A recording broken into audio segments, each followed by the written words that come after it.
This is Scott the Fix-It Guy. Today we're dealing with a Miele dishwasher that had the wrong type of detergent poured in and it's all bubbly and it won't progress. So what I'm doing here is I'm going to shut off the power.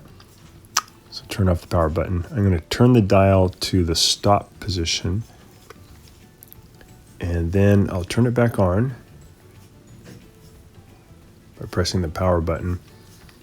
I'll turn the switch to normal, which is just one of the cycles.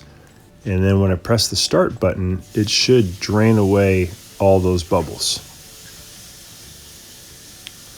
We can see the water draining away, so that works great. It's a good idea to pour in some vinegar, maybe a cup of vinegar, let it sit for about 20 minutes before you do this, and that'll break apart all the bubbles and that'll fix the problem. But it's a common problem. Sometimes people by accident pour dishwashing soap in and it just bubbles up too much. So this is a good way to cure it. So thanks so much for watching, and please subscribe to our channel when you get a chance.